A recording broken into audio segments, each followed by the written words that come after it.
Hello, welcome to law excellence. ఈ వీడియోలో మనం 2022 ఆగస్టు 16వ తేదీకి సంబంధించిన ఇంపార్టెంట్ కరెంట్ అఫైర్స్ గురించి డిస్కస్ చేసుకుందాం. ఇవాల్టి మన ఫస్ట్ ఆర్టికల్ వచ్చేసి స్వాతంత్ర అమృతోత్సవాల్లో భాగంగా మన ప్రధాని నరేంద్ర మోదీ ఎర్రకోట నుంచి పిలుపునివ్వటం జరిగింది. ఇందులో భాగంగా 5 సూత్రాలతో వచ్చే 25 ఏళ్లలో మనము అభివృద్ధి చెందుతున్న దేశం నుంచి అభివృద్ధి చెందిన దేశంగా అవతరిద్దాము అన్నట్టుగా పిలుపునివ్వటం జరిగింది. అయితే ఆ 5 సూత్రాలు ఏమిటి అన్నటువంటిది ఇక్కడ ఇంపార్టెంట్. క్వశ్చన్ కూడా అదే. రాబోయే 25 ఏళ్లలో అభివృద్ధి చెందిన దేశంగా భారత్ అవతరించటానికి ప్రధాని తెలిపిన 5 సూత్రాలు ఏవి? ఏంటి ఆ 5 సూత్రాలు అంటే, ఒకటొచ్చేసరికి దేశాభివృద్ధి. అభివృద్ధి చెందిన దేశంగా భారత్ని అవతరింపజేయాలి. రెండవది, బానిసత్వ మూలాల్ని మనం వదిలించుకోవాలి. మన మనసులోనూ అలవాట్లలోనూ కూడా ఏ మూలైనా కూడా బానిసత్వ మూలాలు ఉంటే వాటిని తుడిచిపెట్టాలి. మూడవది, వారసత్వ వైభవం. మనకున్నటువంటి వారసత్వ వైభవాన్ని మనం చూసి గర్వపడాలి. నాలుగవది, ఐక్యత. ఐకమత్యంతో ఉండాలి. ఏక్ భారత్ శ్రేష్ఠ భారత్గా అవతరించేందుకు ఐక్యత అన్నటువంటిది చాలా అత్యవసరం. అలాగే ఐదవది, బాధ్యతలు. పౌరులు తమ యొక్క బాధ్యతల్ని ఎట్టి పరిస్థితుల్లోనూ విస్మరించకూడదు. దీనికి ప్రధానమంత్రి, ముఖ్యమంత్రులు కూడా అతీతం కాదు అన్నట్లుగా ఈ 5 సూత్రాలతో రాబోయే 25 ఏళ్లలో అంటే 2047వ సంవత్సరం నాటికి మనకి స్వాతంత్రం వచ్చి 100 ఏళ్లు పూర్తవుతాయి. అప్పటికి మన దేశాన్ని అభివృద్ధి చెందిన దేశంగా అవతరించడానికి 5 సూత్రాలు అనేవి అవసరం అన్నట్లుగా చెప్పటం జరిగింది. మన నెక్స్ట్ ఆర్టికల్ వచ్చేసి క్రీడలకి సంబంధించి, అందులోనూ ఈశాన్య ప్రాంతంలో క్రీడలకి సంబంధించి. ఈశాన్యంలో ఉన్నటువంటి 8 రాష్ట్రాల నుంచి పెద్ద స్థాయిలో ప్రపంచ స్థాయి క్రీడాకారులు తయారవుతున్నారు. రీసెంట్గా జరిగినటువంటి కామన్వెల్త్ క్రీడల్లో కూడా ఈశాన్య రాష్ట్రాల నుంచి వచ్చినటువంటి అథ్లెట్లు అద్భుతమైనటువంటి ప్రదర్శననిచ్చారు అన్నట్లుగా ఈ ఆర్టికల్. మనం చూస్తే మన దేశ జనాభాలో ఈశాన్య రాష్ట్రాల వాటా 3.8% మాత్రమే. కానీ మొన్న జరిగిన కామన్వెల్త్ క్రీడల్లో భారత్కి లభించినటువంటి 61 పథకాల్లో 6ని ఈశాన్య రాష్ట్రాల క్రీడాకారులే సాధించి పెట్టారు. భారత్కి దక్కిన 22 స్వర్ణ పథకాల్లో 3ని ఈశాన్య రాష్ట్రాల క్రీడాకారులే అందించటం జరిగింది. అందులో మీరాబాయి చాను, అలాగే జెరెమీ లాల్రినుంగా వీళ్ళ యొక్క ప్రదర్శన ఒలింపిక్ ప్రమాణాలకి ధీటుగా ఉంది. అంతేకాకుండా మనం చూస్తే భారత జట్టులో తొలిసారిగా లాన్ బౌల్స్ పోటీల్లో బంగారు పథకం నెగ్గినటువంటి ఆ జట్టులో సభ్యురాలైనటువంటి నయన్మణి కానివ్వండి, అలాగే జూడోలో రజతం సాధించినటువంటి సుశీలాదేవి కానివ్వండి, వెయిట్ లిఫ్టింగ్లో రజతం నెగ్గినటువంటి బింద్యారాణి కానివ్వండి, వీళ్ళంతా కూడా ఈశాన్య రాష్ట్ర క్రీడాకారులే. మనం చూస్తే ఈశాన్యంలో మారక ద్రవ్యాల వినియోగం, వాటి యొక్క అక్రమ రవాణా అనేది ప్రమాదకర స్థాయికి చేరుకుంటోంది అన్నట్టుగా చాలా అధ్యయనాలు చెప్తూ ఉన్నారు. దాంతో యువత మద్యపానానికి బానిసలవుతున్నారు, హెచ్ఐవి బారిన పడుతున్నారు, ఉగ్రవాదం వైపు ఆకర్షితులవుతున్నారు అనేటటువంటి ఆందోళన వ్యక్తమవుతున్నటువంటి తరుణంలో ఈ చెడు అలవాట్ల నుంచి యువతను దారి మళ్లించడానికి క్రీడలు సరైనటువంటి మార్గంగా అక్కడి ప్రభుత్వాలు భావిస్తూ ఉన్నాయి. అందుకే ఆటలకి మంచి ప్రోత్సాహకాల్ని ఇస్తూ ఉన్నాయి. జాతీయ, అంతర్జాతీయ క్రీడల్లో సత్తా చాటితే జీవితం మారిపోతుంది అన్నట్టుగా ఈశాన్య భారత యువత భావిస్తోంది. దాంతో వాటిలో రాణించేందుకు తీవ్రమైనటువంటి కృషి చేస్తూ ఉన్నారు. అయితే మన జాతీయ క్రీడా ప్రాధికార సంస్థ ఆధ్వర్యంలో దేశవ్యాప్తంగా దాదాపు 20,000 మంది క్రీడాకారులు ప్రత్యేక శిక్షణ పొందుతుంటే అందులో 22% పైగా మహిళా అథ్లెట్లు ఉన్నారు. ఆ 22% పైగా మహిళా అథ్లెట్లు ఈశాన్య రాష్ట్రాల నుంచే ఉన్నారు. అందులోనూ మణిపూర్, అస్సాం, అలాగే సిక్కిం లాంటి రాష్ట్రాల్లో కొన్నేళ్లుగా క్రీడా మౌలిక వసతులు అనేవి మెరుగుపడ్డాయి. పెద్ద సంఖ్యలో అకాడమీలు అనేవి ఏర్పాటయ్యాయి. దేశంలో క్రీడల్ని ఒక పరిశ్రమగా గుర్తించినటువంటి తొలి రాష్ట్రంగా ఏ రాష్ట్రం నిలిచింది? మణిపూర్. మణిపూర్ అన్నటువంటిది 2020వ సంవత్సరంలో క్రీడల్ని ఒక పరిశ్రమగా గుర్తించింది. మరొక వైపు ప్రపంచ స్థాయి క్రీడాకారులుగా ఎదిగినటువంటి మేరీ కోమ్, టైచుంగ్ బుటియా ఇలాంటి వాళ్ళు కూడా ఈశాన్యంలో తమ పేరుతో అకాడమీలు ఏర్పాటు చేస్తూ ఉన్నారు. ఆటల్లో శిక్షణని కూడా ఇప్పిస్తూ ఉన్నారు. ఇక్కడ క్వశ్చన్ చూడండి. క్రీడల సంస్కృతిని ప్రోత్సహించడానికి ఇటీవల ప్రభుత్వ కార్యక్రమాలు ఏమిటి అంటే, ఏమేం ప్రభుత్వ కార్యక్రమాలు తీసుకొచ్చారు అనేసి. ఒకటొచ్చేసరికి ఫిట్ ఇండియా మూమెంట్ అన్నటువంటిది, ఫిట్ ఇండియా మూమెంట్ అన్నటువంటి దాన్ని తీసుకురావటం జరిగింది. రెండవది వచ్చేసరికి ఖేలో ఇండియా గేమ్స్ అనేవి జరుగుతూ ఉంటాయి. మూడవది వచ్చేసరికి సాయి ట్రైనింగ్ సెంటర్స్ స్కీమ్ అన్నటువంటిది తీసుకురావటం జరిగింది. అలాగే మనకి స్పోర్ట్స్ టాలెంట్ సెర్చ్ పోర్టల్ అన్నటువంటి దాన్ని తీసుకొచ్చారు. అలాగే మనకి నేషనల్ స్పోర్ట్స్ అవార్డ్స్ స్కీమ్ అన్నటువంటి దాన్ని తీసుకురావటం జరిగింది. ఇంకా ఏమేమి తీసుకొచ్చారు? టార్గెట్ ఒలింపిక్ పోడియం అన్నటువంటి దాన్ని తీసుకొచ్చారు. టార్గెట్ ఒలింపిక్ పోడియం అన్నటువంటి ఈ కార్యక్రమం, ఇవన్నీ కూడా మన దేశంలో క్రీడల సంస్కృతిని ప్రోత్సహించడానికి తీసుకొచ్చినటువంటి ఇనిషియేటివ్స్.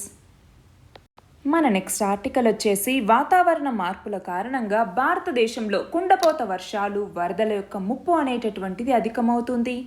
ఆకస్మిక వరదలు రావటం వల్ల గత 3 ఏళ్లలో ఇండియాలో 6,000 మంది ప్రాణాలు కోల్పోయారు. 50,000 కోట్ల రూపాయల నష్టం అనేది వాటిల్లింది. అంటే ఇది మన దేశంలో మౌలిక వసతుల కల్పనకి వెచ్చించే బడ్జెట్లో 1/3 వంతుకు సమానం. కాబట్టి ఈ నేపథ్యంలో కేంద్ర జల సంఘం రాష్ట్రాల నుంచి సేకరించినటువంటి గణాంకాల ఆధారంగా కొన్ని విషయాల్ని వెల్లడించింది. అయితే ఇందులో మహారాష్ట్ర, తమిళనాడు లాంటి దాదాపు 6కు పైగా రాష్ట్రాలు, కేంద్రపాలిత ప్రాంతాలు వరద విధ్వంస వివరాల్ని అందజేయలేదు. కానీ వాటిని కూడా కలిపితే ఈ నష్టం అనేది మరింత అధికంగా ఉంటుంది. అయితే మనం చూస్తే భారీ వర్షాలు, వరదల వల్ల 2020లో 1,800 మంది మరణించినట్టుగా కేంద్రం గత ఏడాది పార్లమెంట్లో ప్రకటించింది. అంతకు ముందు ఏడాది 2,750 మంది చనిపోయారు. మనం చూస్తే 1952 నుంచి 2018 మధ్య కాలంలో భారత్లో వరదల వల్ల 1,00,000 మందికి పైగా చనిపోవటం జరిగింది. అంతేకాకుండా 25 కోట్ల హెక్టార్లలో పంటలు, 8 కోట్ల ఇళ్లు దెబ్బతిన్నాయి. మొత్తం 4.69 లక్షల కోట్ల మేర నష్టం అనేది వాటిల్లింది. అయితే వరదల వల్ల ప్రజలు ప్రాణాల్ని కోల్పోవటంతో పాటుగా ఆస్తులు, మౌలిక వసతులు, జీవనోపాధి వ్యవస్థలు కూడా దెబ్బతింటాయి. పేదరిక నిర్మూలనలో దశాబ్దాలుగా సాధించినటువంటి ఫలితాల్ని వరదలొస్తే అవి నీరుగార్చేస్తాయి. వాటి నుంచి విముక్తి పొందాలి అంటే మనం వాతావరణ మార్పుల్ని కట్టడి చేయాలి. దానికోసం ప్రపంచం మొత్తం కూడా కలిసికట్టుగా పనిచేయాల్సిన అవసరం అనేది ఉంది. ఇక్కడ క్వశ్చన్ చూడండి. ఇటీవల వరదలకి ప్రధాన కారణాలుగా కేంద్ర జల సంఘం లేదా CWC అన్నటువంటిది వేటిని పేర్కొంది? ఇందులో 1 జనాభా పెరుగుదల, జనాభా అనేటటువంటిది పెరుగుతోంది. రెండవది వచ్చేసరికి పట్టణీకరణ లేదా దీన్ని అర్బనైజేషన్ అంటాము. పట్టణీకరణ అనేది పెరుగుతోంది. అలాగే వరద మైదానాలు ఏవైతే ఉంటాయో ఈ వరద మైదానాల్లో ఇతర ఆర్థిక కార్యకలాపాలు అనేవి పెరుగుతూ ఉన్నాయి. దానివల్ల కూడా ఈ వరదలు అనేటటువంటివి ఎక్కువగా వస్తూ ఉన్నాయి. అయితే ఇందులో భూతాపం యొక్క పాత్ర అనేటటువంటిది చాలా ప్రధానమైనదిగా మనం చెప్పుకోవచ్చు. శిలాజ ఇంధనాల యొక్క వాడకం అనేది పెరుగుతోంది.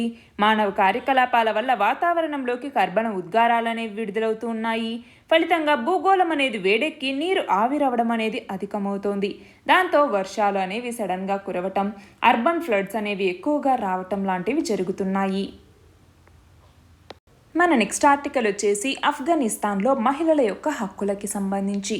తాలిబన్లు ఆఫ్ఘనిస్తాన్లో అధికారంలోకి వచ్చిన తర్వాత, అంటే రెండవసారి అధికారం చేపట్టిన తర్వాత ఏడాది కాలంలో ఆఫ్ఘనిస్తాన్లో ఆడపిల్లలు చదువుకి, మహిళలు ఉద్యోగ వ్యాపారాలకి దూరమయ్యారు. లింగ సమానత్వం, మహిళా సాధికారత కోసం పనిచేసేటటువంటి ఐక్యరాజ్య సమితి మహిళా విభాగం UN ఉమెన్ సంస్థకి అలీసన్ డేవిడియన్ ఆఫ్ఘన్ ప్రతినిధిగా ఉన్నారు. అయితే తమ దేశంలో మహిళల యొక్క దుస్థితిని ఆమె కళ్ళకు కట్టినట్టుగా వివరించటం జరిగింది. ప్రపంచంలో అందరికీ కూడా ఇంటి నుంచి కాలు బయట పెట్టడం సాధారణ విషయం. కానీ ఆఫ్ఘనిస్తాన్లో మాత్రం అది చాలామందికి అతి అరుదైనటువంటి భాగ్యం అన్నట్టుగా చెప్పటం జరిగింది. అంతేకాకుండా ఆఫ్ఘనిస్తాన్లో మహిళలు దూర ప్రయాణాలు చేయాలంటే తప్పనిసరిగా సమీప బంధువుల్లోని పురుషుల్ని వెంట తీసుకెళ్లాలి. అలాగే బాలికలు, మహిళల విషయంలో తాలిబన్ల యొక్క దుర్విచక్షణ వల్ల చాలా దేశాలు ఆఫ్ఘనిస్తాన్ మీద కఠిన ఆంక్షల్ని అమలు చేస్తూ ఉన్నాయి. ఫలితంగా విదేశీ సహాయం అనేది అందక ఆఫ్ఘనిస్తాన్ ఆర్థిక సంక్షోభంలో కొట్టుమిట్టాడుతోంది. అలాగే షరియా చట్టానికి లోబడి అందరి హక్కుల్ని పరిరక్షిస్తాము అనేసి తాలిబన్లు మాట ఇచ్చినా కూడా చాలా ముస్లిం దేశాల్లో షరియా చట్టం అనేది అమల్లో ఉంది. కానీ ఆఫ్ఘనిస్తాన్లో ఉన్నటువంటి కఠినమైన ఆంక్షలు ఇంకెక్కడా కూడా లేవు. ప్రపంచం మొత్తం మీద బాలికల్ని ఉన్నత పాఠశాల విద్యకి దూరం చేసినటువంటి ఏకైక దేశం ఆఫ్ఘనిస్తానే. మనం చూస్తే ఈ సంవత్సరం మార్చిలో మాధ్యమిక పాఠశాలలని బాలికల కోసం తెరుస్తున్నాము అనేసి ప్రకటించిన తాలిబన్లు వెంటనే తమ నిర్ణయాన్ని కూడా ఉపసంహరించుకున్నారు. ఇక్కడ క్వశ్చన్ చూడండి, లింగ సమానత్వాన్ని సాధించాలని తెలిపే సుస్థిరాభివృద్ధి లక్ష్యం ఏది అంటే ఏ సస్టైనబుల్ డెవలప్మెంట్ గోల్ అన్నటువంటిది లింగ సమానత్వం లేదా జెండర్ ఈక్వాలిటీ గురించి తెలుపుతుంది. ఎన్నవ ఎస్డిజి 5 అన్నటువంటిది. మన నెక్స్ట్ ఆర్టికల్ వచ్చేసి అమెరికా ప్రయోగించినటువంటి హెల్ఫైర్ R9X అనేటటువంటి క్షిపణికి సంబంధించి రహస్య ఆపరేషన్తో అల్ ఖైదా అధినేత అయినటువంటి అయమన్ అల్ జవహరీ ఈయనని అంతమొందించటం ద్వారా అమెరికా మొత్తం ప్రపంచ దృష్టిని ఆకర్షించింది. ఎందుకని? ఇందులో ఉపయోగించినటువంటి నింజా క్షిపణి ఏదైతే ఉందో దీన్ని హెల్ఫైర్ R9X నింజా క్షిపణి అని కూడా పిలుస్తాము. ఈ యొక్క క్షిపణి సామర్థ్యాన్ని విశ్లేషిస్తున్నటువంటి నిపుణులు దీని మీద ఆందోళన వ్యక్తం చేయటం జరుగుతోంది. మనం చూస్తే ఈ హెల్ఫైర్ క్షిపణి ప్రాజెక్ట్ 1970లో ప్రారంభమైంది. సోవియట్ యూనియన్ యొక్క ట్యాంకుల్ని ధ్వంసం చేసేందుకు దీన్ని అమెరికా అభివృద్ధి చేసింది. అయితే 1990ల నుంచి కూడా ఇందులో చాలా మార్పులు అనేవి జరిగాయి. విభిన్న సామర్థ్యాలతో చాలా వెర్షన్లు అనేవి వచ్చాయి.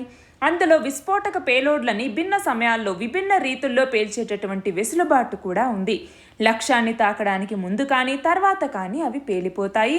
అయితే నెక్స్ట్ దశలోకి వచ్చేసరికి హెల్ఫైర్ R9X నింజా అనేటటువంటి క్షిపణి వచ్చింది. ఇది తన లక్ష్యాన్ని నాశనం చేయటానికి పేలుడు పదార్థం మీద ఆధారపడదు.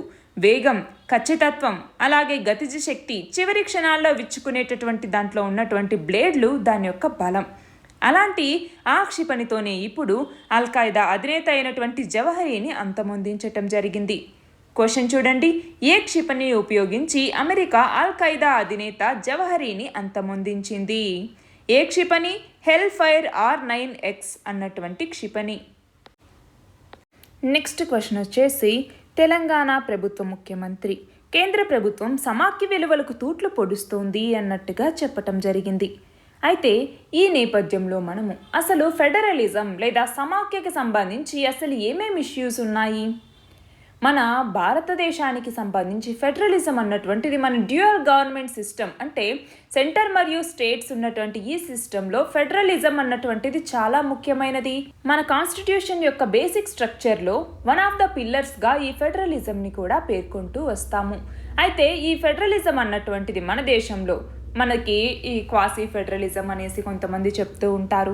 అలాగే ఫెడరల్కి సంబంధించి మన దగ్గర 7th షెడ్యూల్ అన్నటువంటిది ఉంది కాన్స్టిట్యూషన్లో. అందులో 3 లిస్టులు ఉన్నాయి, యూనియన్ లిస్ట్, కన్కరెంట్ లిస్ట్, అలాగే స్టేట్ లిస్ట్ అన్నటువంటిది. ఇది ఈ ఫెడరలిజంకి సంబంధించి తెలియజేస్తుంది. అంతేకాకుండా కాన్స్టిట్యూషనల్గా చూసుకుంటే ఆర్టికల్ 245 నుంచి ఆర్టికల్ 254 వరకు కూడా మనకి స్టేట్స్ మరియు సెంటర్ యొక్క లెజిస్లేటివ్ పవర్స్ గురించి చెప్తుంది. అంతేకాకుండా మనం చూస్తే మొత్తం 98 సబ్జెక్ట్స్ యూనియన్ లిస్ట్లో, 59 సబ్జెక్ట్స్ స్టేట్ లిస్ట్లో, కంకరెంట్ లిస్ట్లో 52, అంటే స్టేట్స్ మరియు సెంటర్ 2 కూడా అందులో లెజిస్లేషన్స్ అనేవి చేయొచ్చు అనమాట.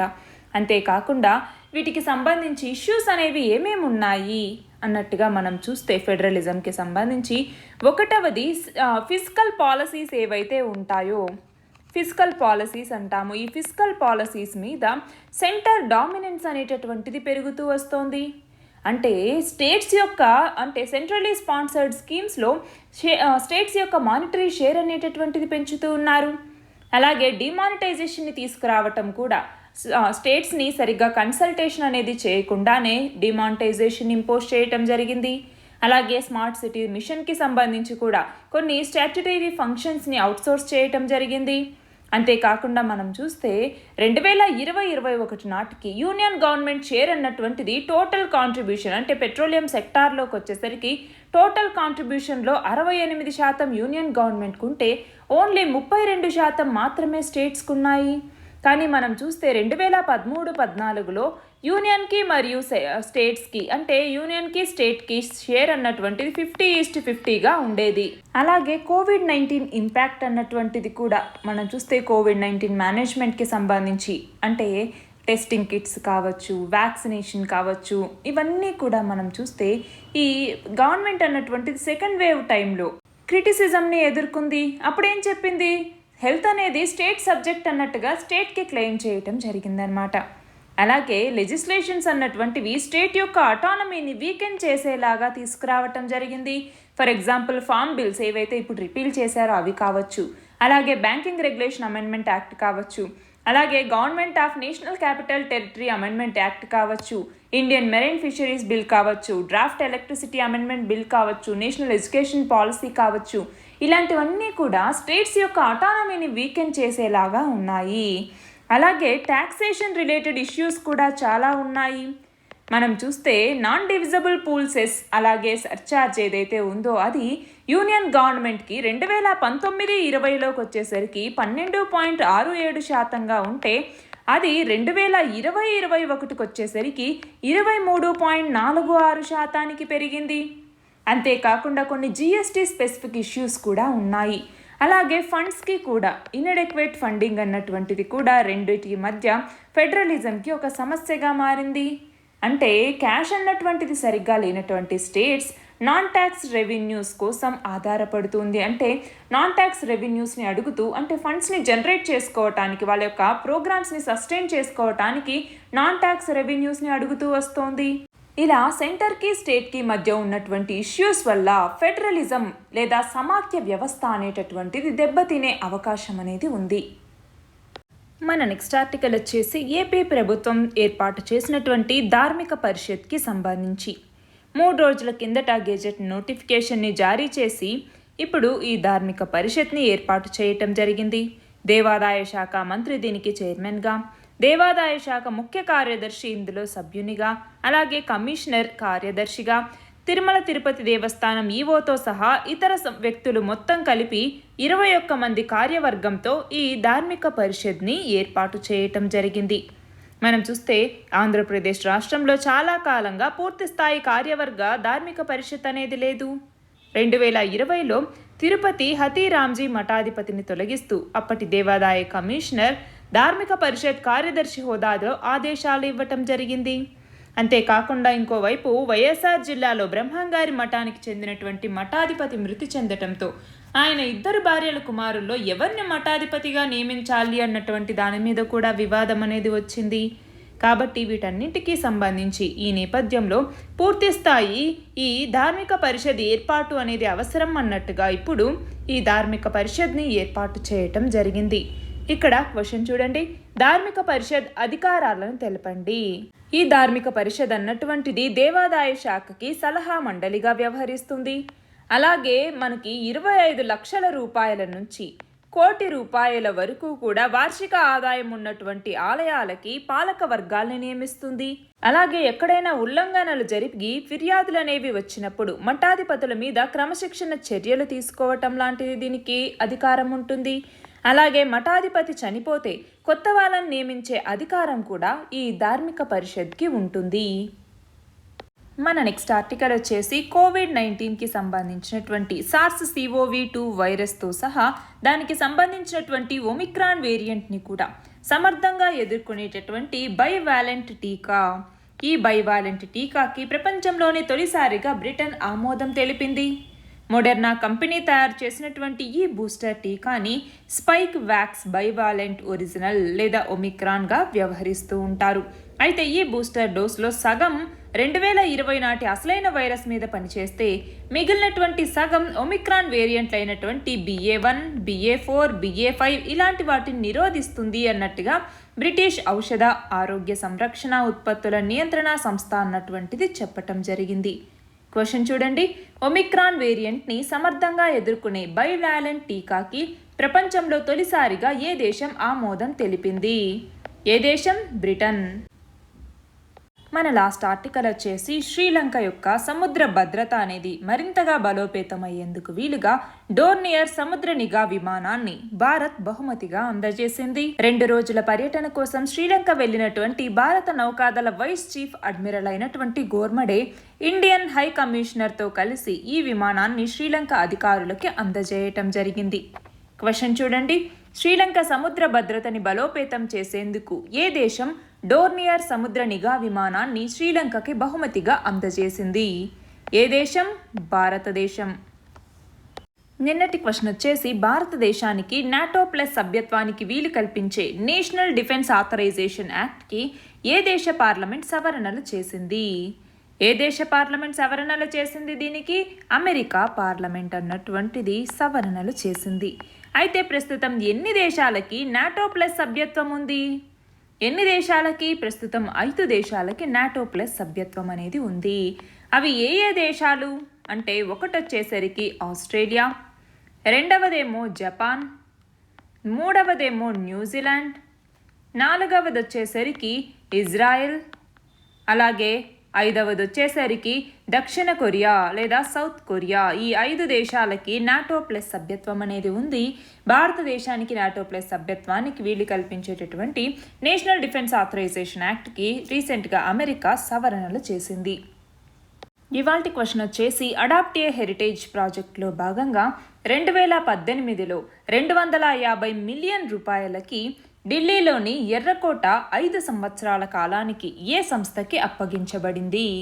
దీని ఆన్సర్ కమెంట్ సెక్షన్లో ఇవ్వండి. కరెక్ట్ ఆన్సర్ రేపటి వీడియోలో చూద్దాం. All the very best and thank you very much.